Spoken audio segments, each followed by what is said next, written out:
messieurs, sur Women TV Talk Show, la télévision de la femme. Vous êtes sur votre plateau favori, Femme d'Impact. Alors, comme d'habitude, hein, je suis avec mon binôme que je ne vais plus présenter du tout. Hein. Je n'aime même plus déjà la présenter. Hein. Je ne sais même plus en fait comment elle s'appelle. Alors, je vais dire bonjour ou bonsoir à mon binôme. Coucou mon binôme. C'est le jour, c'est le soir. Faut te décider. Choisis pour toi. Coucou Jade, comment tu vas? Ça va super bien et toi? Ça va. Moi également, je vais super bien. D'autant plus que sur ce plateau aujourd'hui, on a un charmant monsieur. Ah, attention, hein. Tu n'es pas célibataire. Oh ouais, je suis pas célibataire, mais il faut dire qu'habituellement, on a beaucoup plus des femmes. Ouais, c'est là, vrai. On a l'occasion d'avoir un monsieur, donc c'est quelque chose de spécial en même temps. Ah ouais. Alors, bonsoir à vous, monsieur Richelieu Foti. Merci beaucoup. Un drôle de nom, hein. D'ailleurs. Un nom recherché, j'ai envie de dire. Je suis très fier d'être sur le plateau, surtout avec vous. Vous êtes très charmante d'ailleurs, très belle. Merci. Et comme c'est la femme qui a l'honneur, je suis fier d'être là sur ce plateau Woman Talk Show Woman TV Talk Show. Woman TV Talk Show. Voilà, je suis très fier et je suis honoré d'être là. Vraiment, c'est bien ce que vous faites et je suis fier de vous. Nous vous remercions. Hein. Nous sommes également très ravis de vous avoir sur le plateau de Femmes d'Impact, vu que c'est le programme pour lequel vous êtes chez nous ce jour. Alors, ce jour, vous allez vous demander, mesdames et messieurs, mais qu'est-ce que ce type va... qu'est-ce que ces filles vont nous raconter encore ce jour avec ce type-là? Aurélie, tu leur dis? Donc aujourd'hui, dans le cadre de Woman TV Talk Show, on reçoit monsieur Richelieu, on ne met pas monsieur devant le prénom, donc on va dire monsieur Richelieu Foti, qui va nous parler de Miss GCR Pro. Après, on va lui laisser le soin d'expliquer hein, c'est quoi GCR Pro. C'est même d'abord un nom bizarre. Hein? GCR Pro. C'est quoi GCR Pro? GCR Pro, c'est tout simplement Groupe Event Service et Riche Production. C'est une entité, une société de droit camerounais qui, en son sein, regroupe et la prestation service et la production cinématographique. Donc, c'est une société qui a été mise sur pied par moi-même en 2018 et à l'époque, c'était Eventsal. C'est devenu tout simplement GCR Pro en ajoutant en son sein le cinéma qui est aussi une des missions de cette entreprise GCR Pro et tout récemment le centre de formation professionnelle. Waouh! C'est événementiel. Vous êtes si jeune et vous avez déjà accompli tant de choses. Oui, félicitations. Merci beaucoup. Ça change hein, de ceux qu'on voit là dans le quartier qui ne font rien de leur journée, qui ne cherchent même pas à faire quelque chose. Ouais, justement. Donc c'est événementiel, formation professionnelle, quoi d'autre? Cinéma, formation professionnelle et prestation de services. Alors, non, mais vous allez me permettre de vous couper, hein, ça tombe, mais alors hyper bien. Voyez-vous, j'avais l'intention de me lancer dans une carrière cinématographique. Je ne sais pas si tu me vois dans la chose, tu me vois dedans. Hey, comment ça? Moi, je vois. Ah, non, mais attends, monsieur le producteur a déjà validé, hein, donc, ton avis là. Moi, je vois déjà. Ton avis là, ça m'importe. Alors, dites-nous. Le cinéma, c'est quelque chose de bien. On écrit l'histoire à travers le cinéma, c'est le 7e art. Voilà, donc, je pense que quand on est inspiré, on doit écrire des histoires, on doit les écrire en images parce que l'image nous parle. Donc, le cinéma, c'est quelque chose de puissant. Et après, à la base, je suis ingénieur énergétique. J'ai un diplôme d'ingénieur qui, les gens me posent souvent la question à savoir, qu'est-ce que ça y voit avec le cinéma? Comment on quitte de technicien à cinéaste? Ça, c'est un mot qui revient, ça, c'est une phrase qui revient. Technicien, cinéaste, comment on fait tout ça. Mais tout part d'une passion parce que après, c'est bien de faire d'abord, de faire les études, d'avoir des diplômes, mais aussi, c'est aussi bien dans une carrière professionnelle d'être passionné par des choses qui t'animent au quotidien. On n'est pas statique, la vie est dynamique. Donc, sur cette base-là, quand en 2021, je me lance dans le cinéma, je dis, j'ai une page de l'histoire écrite. En dehors de ce que j'ai fait jusqu'à présent, je peux faire autre chose. Je ne me sous-estime pas. En ce moment-là, je dis, je pense que j'ai quelque chose à donner. Parce que ce que les grands frères font déjà aujourd'hui, c'est vraiment à féliciter. Il faut de la relève. Et après, quand je dis, je commence par des productions, des contenus avec un ami, il filme de temps en temps, il nous renvoie. C'est de l'amusement à la base. Mais après, on continue à faire et on sent qu'on a des choses à donner de plus en plus. Et très facilement, je dis, quand on aime quelque chose, on doit se former. Donc, je me fais former. À la base, c'était l'actorat. C'est très important, la formation continue. Oui, il faut qu'on le dise parce que beaucoup pensent aujourd'hui que oui, je fais une fois, deux fois, je suis déjà bon. Il faut vraiment pas penser ça. La formation est continuelle et perpétuelle. Donc, je commence par l'actorat. Mais l'envie d'être... Alors, Monsieur Footing, nous savons que vous avez beaucoup de choses à nous apprendre. Oui, je vais pas être long parce que s'il faut être long, c'est vraiment toute une histoire, donc je vais être quand même un peu plus court. Donc, quand je me mets à jouer, je me dis, ah, c'est bien et tout ça. Donc, là où je me formais, je commence à jouer. Mais après, je vois des techniciens, ils prennent des images, je dis, mais waouh! Ce sont eux qui fabriquent finalement le film. Nous sommes là juste pour incarner un personnage. Mais après, pourquoi ne pas aller un peu plus loin?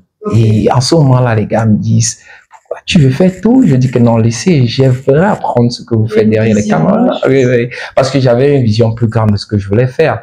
Donc après, ils disent, OK, il faut venir faire aussi des cours de cadrage avec nous. Je me suis lancé sans hésiter.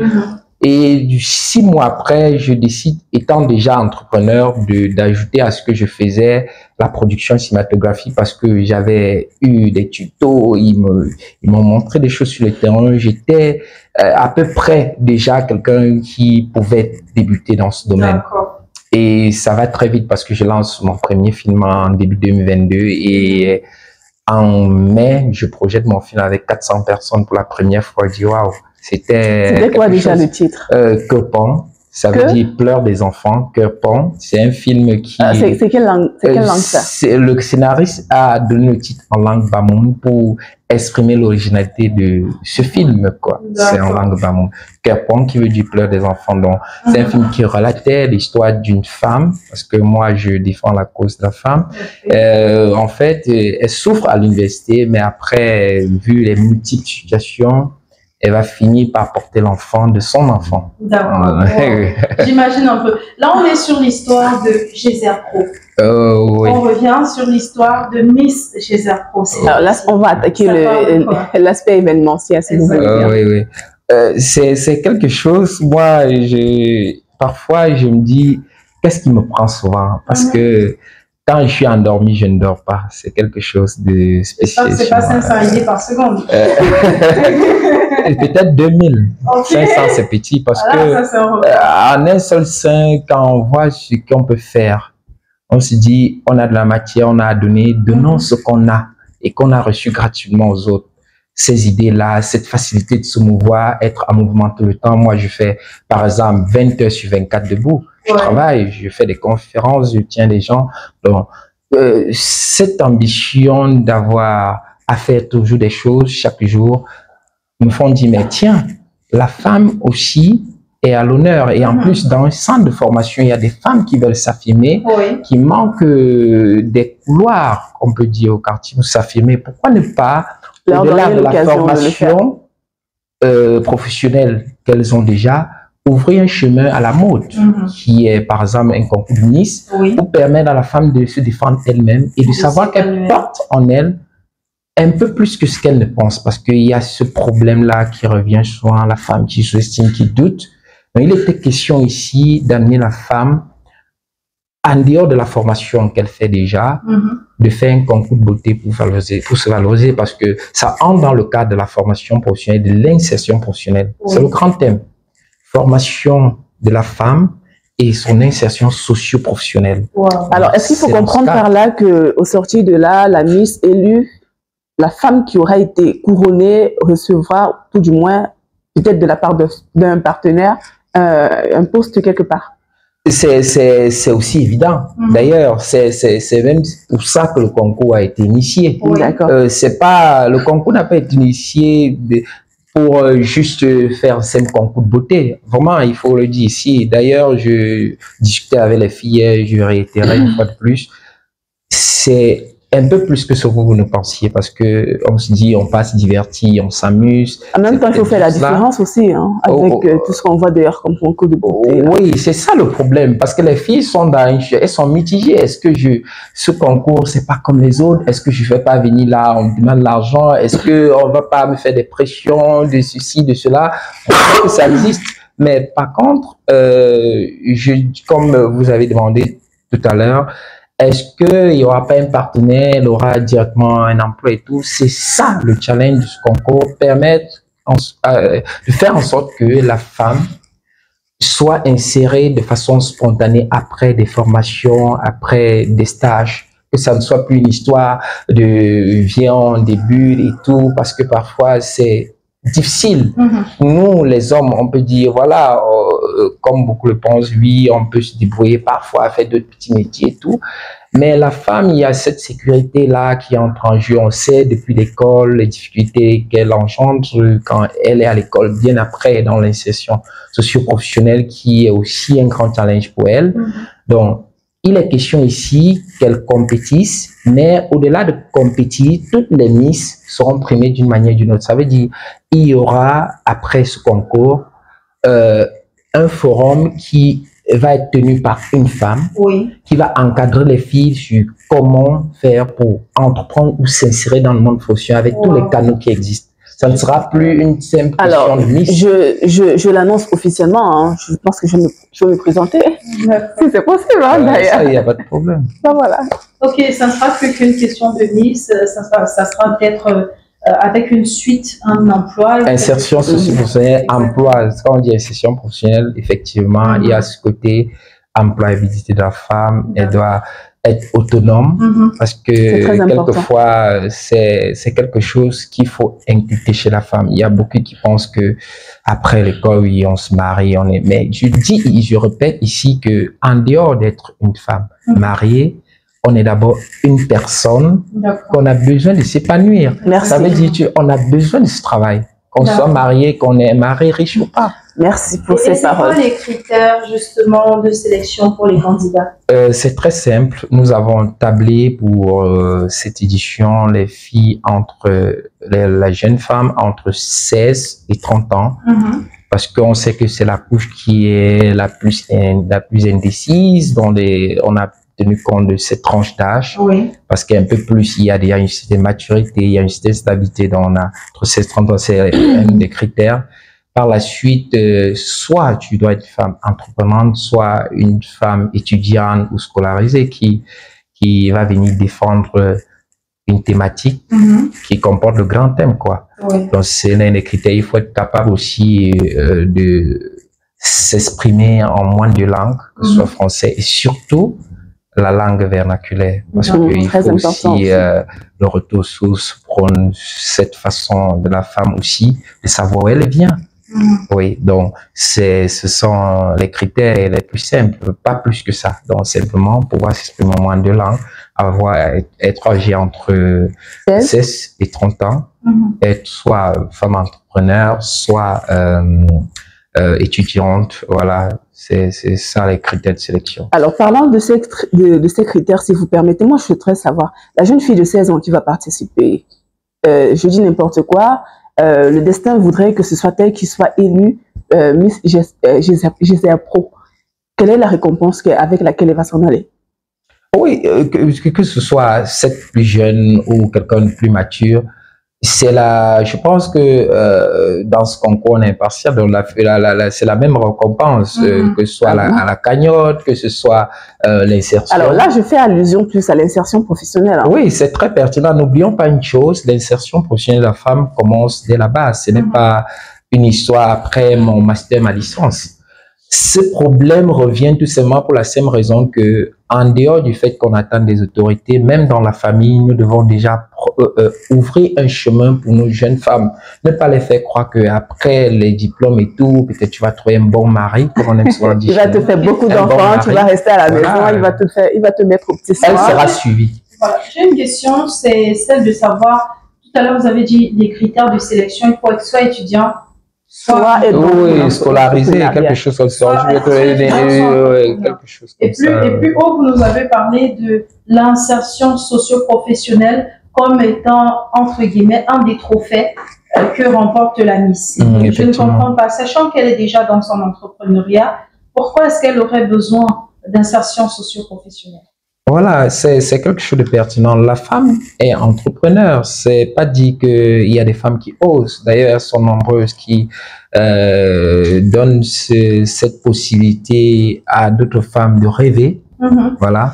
Donc, si elle est entrepreneur, le soutien que les partenaires vont apporter à cette femme qui est déjà entrepreneur, par exemple, vient ici donner un coup de pouce. Ou encore une valeur ajoutée à ce qu'elle fait déjà. Donc, qu'on soit entrepreneur, on a encore des choses et chaque jour on a à apprendre.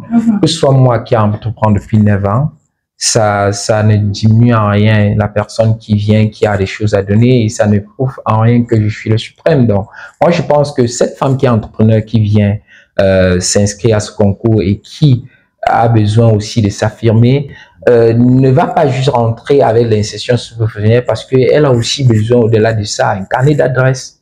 C'est quelque chose qui fait partie de ce concours. Les filles doivent se familiariser avec des entreprises, donc, avoir la possibilité de s'insérer. Ok, si je comprends bien, pour ce qui est de la dame qui est déjà entrepreneur, qui n'a pas besoin d'insertion socio-professionnelle, ce qu'elle a comme trophée, entre guillemets, c'est le carnet d'adresses. Oui, pas juste le carnet d'adresse, parce que comme j'ai dit, tout le monde sera suivi. Ça veut dire, si elle gagne, elle est ambassadrice sur 1 an. Oui. Et sur 1 an, elle est suivie minutieusement par les organisateurs et par les partenaires, parce qu'elle a aussi besoin de notre soutien. Elle a besoin de ce soutien. Donc, ça ne va pas rester du genre, tu gagnes juste un carnet d'adresse, non. Mais si elle fait, par exemple, de la coiffure, elle a des difficultés qu'elle vit au quotidien.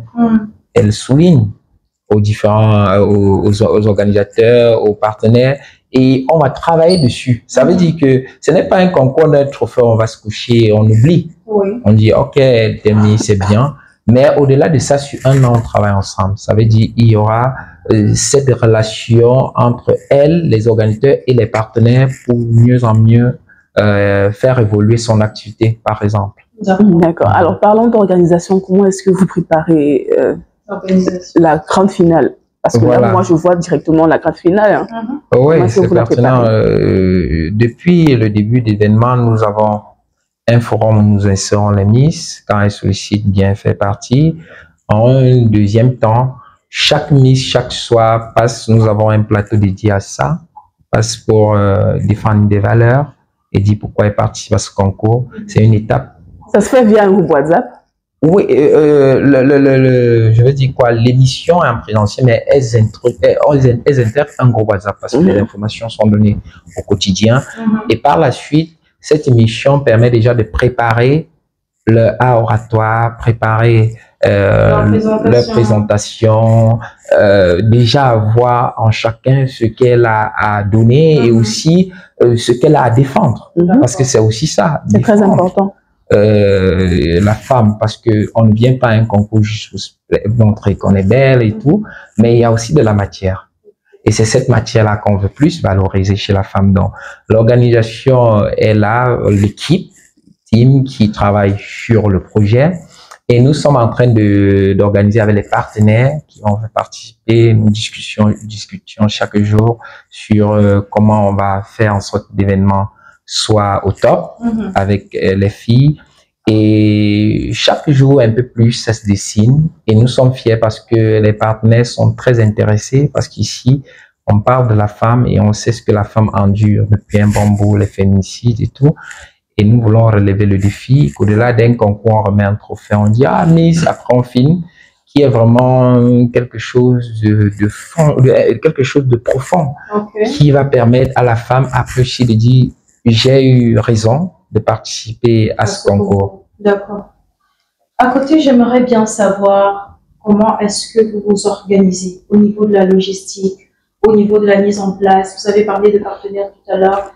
Lesquels sont-ils? Est-ce qu'ils vous ont fourni du financement? Est-ce que si c'est pas eux, d'où vient le financement? C'est pertinent. Vous savez, quand vous portez un projet, quand vous décidez de mettre un projet sur pied, vous avez beaucoup à prouver. Vous ne vouliez pas dire que quand vous mettez un projet sur pied, les gens vont croire en ce projet que vous-même. Ça veut dire quand vous mettez un projet sur pied, dans un premier temps, vous savez ce que vous voulez atteindre comme objectif. Ceci dit, nous sommes la première source de financement.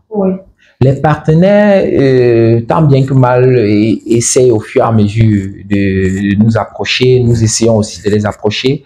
Mais il faut le dire ici, c'est que la première source de financement, c'est nous, parce que nous décidions de mettre ce concours sur pied pour valoriser la femme qui est déjà en formation et qui veut s'insérer, au-delà d'avoir élargi avec la femme entreprenante. Donc, ça reste une initiative où nous disons, mettons le minimum à la disposition de la femme. Et c'est pour cette raison que je dis la première source de financement. Maintenant, le financement qui viendra, je pense, ça viendra. D'ailleurs, je croise les doigts. Parce que quand vous échangez avec les partenaires prennent en compte ce que vous dites, ils étudient le projet et viennent avec leur contribution. C'est vraiment quelque chose de symbolique. Vraiment, je veux le dire ici parce que il n'y a pas une spécificité de ce que le partenaire apporte. Mais nous voulons juste que le partenaire vienne soutenir la femme. Donc, on a des partenaires qui sont là, mais c'est pas encore un soutien financier parce que la première étape, je pense, c'est le 21 décembre avec la réunion avec les filles. Et je pense que c'est en ce moment-là que beaucoup de partenaires comprendront mieux ce que nous faisons au quotidien avec toutes ces vidéos dont les filles font le plateau et tout. Donc, nous avons décidé nous-mêmes d'être sûrs de pouvoir mettre des filles à l'aise à un certain niveau. Donc, les partenaires viendront juste amener un plus, apporter un plus d'ailleurs, autant pour moi, et pouvoir donner leur touche personnelle à ce concours qui est déjà pensé et qu'il faut juste qu'il s'intègre. D'accord. Alors, jusqu'ici, quels sont les défis auxquels vous vous êtes trouvé confrontés?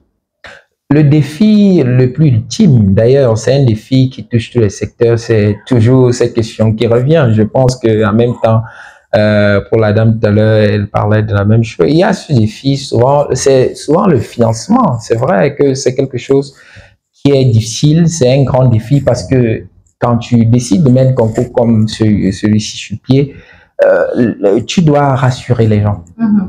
On sait qu'il y a beaucoup de concours. Parfois, il y a des concours bracadabra qui viennent terminer l'image des autres qui veulent faire mieux. Donc, il y a ce challenge de pouvoir rassurer les gens. Et au-delà de rassurer les gens, pouvoir donner cette confiance. Parce qu'il y a eu des choses qui sont passées avant, qui ont un peu émaillé cette vision des concours dans notre pays. Parce que je me rappelle, hier, je discutais à la jeune qui est venue pour l'émission, elle me disait, j'ai beaucoup hésité parce qu'on m'a dit que ces histoires de concours, souvent, il y a des micmacs. Mais mon cœur m'a dit, viens, et je suis venu. Je dis, voilà, c'est une bonne décision.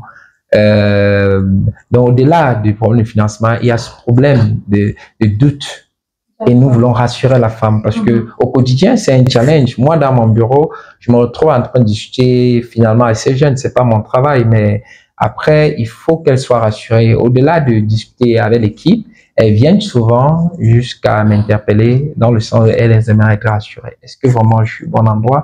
Parfois ce n'est pas en présentiel. Elles arrivent à décider que c'est mon numéro là-bas, que ce soit dans les groupes ou d'une autre façon. D'ailleurs, j'ai beaucoup de vidéos sur et des films, donc quand elles arrivent à décider que c'est moi, elles viennent me dire, voilà, on nous a dit ça, mais nous voulons être rassurés. Si vous avez lancé ça, est-ce que c'est... Donc, il y a ce problème d'assurance parce que les gens doutent beaucoup. C'est un challenge pour nous. On va sortir sur cette dernière question, c'est celle de savoir... quel est le message que vous souhaitez adresser aux candidates qui vont participer à ce concours en particulier et à la jeune femme qui nous regarde en général? Très important, je vais vous adresser un message. Mon message est le suivant. Croyez en vous, vous avez assez à donner. La femme autant que l'homme a beaucoup à donner pour la construction de notre nation. Ne vous sous-estimez pas. Ne vous laissez pas emporter par des gens qui disent vous ne pouvez pas, n'entreprenez pas, c'est un risque, vous allez échouer. Lancez-vous. Faites ce que votre cœur désire. Ne vous dites jamais, on est assez incapable pour faire des choses. Vous avez du potentiel. La première des choses, c'est croire que Dieu vous a déjà tout donné et que vous avez aussi à donner. Les gens ne vont pas vous faire croire que non, si vous faites quelque chose, vous n'êtes pas sûr de ne pas tomber comme les autres. Croyez en vous. Et pour ce concours, venez sans doute. Vous avez en face de vous une équipe de bonne foi qui lance ce concours pour valoriser la femme. Parce que la femme aujourd'hui est marginalisée, la femme aujourd'hui est face à beaucoup d'obstacles et nous voulons que la femme se redonne elle-même de la valeur. Valeur-là qu'elle a perdue. Parce que sur le coup de certains maris, la femme s'est dit, peut-être je ne suis que résolue à un mariage et après je vais faire comment? Il faut qu'il n'y ait plus je vais faire comment dans notre vie. Vous avez de la valeur, même si vous avez des enfants, vous êtes dans une famille monoparentale où vous donnez l'éducation, vous faites tout. Dites-vous qu'il y a mieux encore à faire. Donc, valorisez-vous, croyez en vous en toutes circonstances, ne vous découragez pas. Merci pour ce très beau message, hein, Monsieur Fotsing. Je ne saurais sortir d'ici sans poser la question suivante. Quelle est la cagnotte de la Miss? C'est très pertinent. La cagnotte de la Miss, actuellement, parce que ça va évoluer, est à 100 000 francs, plus d'autres nombreux lots qui sont déjà là, donnés par certains partenaires et découverts. D'accord. C'est pas rien, hein. 100 oui, plus des lots, plus l'accompagnement sur un an. C'est beaucoup. On est arrivé au terme de cette production. On ne partira pas sans vous rappeler que en février, le 22 février pour être exact, la méga tombola, la méga conférence, j'ai voulu dire, se déroulera du côté de Bafoussam. Et le 2 mars, ça sera ici même à Douala, du côté de Vallée des Princes, Bessengue.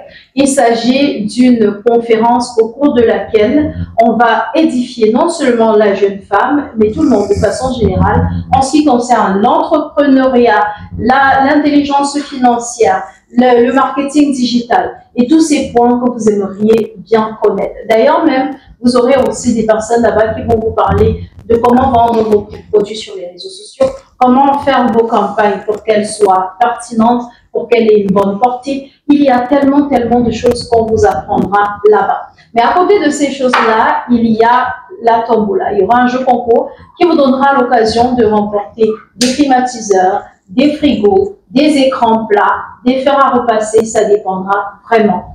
Ça, c'était pour ce qui est de la méga conférence tour. Et on revient sur notre plateau pour vous rappeler que ce plateau nous est offert par les résidences Boss Life.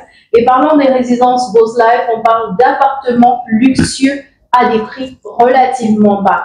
Vous aurez la vidéo tout à l'heure pour illustrer mes propos et vous verrez que je ne dis pas n'importe quoi. C'est des appartements au standing à des prix de rien du tout, pour le dire simplement. Abonnez-vous, likez, partagez, activez la cloche de notification et on remercie. Je peux donner la localisation aussi. Évidemment, on allait au Donc, nous sommes situés à Douala, à côté du campus B de ESG, dans un centre, donc c'est très proche et nous sommes dans une zone estudiantine. Vous êtes juste à ESG au campus B, vous verrez facilement l'immeuble aux 3 drapeaux. En couleur jaune, nous sommes au premier niveau et nous répondons au 6 92 01 26. Je répète, 6 92 01 26. Et tous les partenaires qui veulent nous rejoindre pour ce concours, vous êtes attendus. N'hésitez pas. Nos pages sociaux sont JC Pro partout. Vous allez nous retrouver. Et si vous avez besoin d'une question pour savoir de quoi il est question, appelez juste, venez sur place à la base ou écrivez sur l'un de nos réseaux sociaux, nous répondrons. Merci. Merci à vous, Monsieur Fotsing Richelieu. Bienvenue, Richelieu, c'est très original. Je suis honoré. On se dit à la prochaine, cher binôme. À la prochaine. Ciao.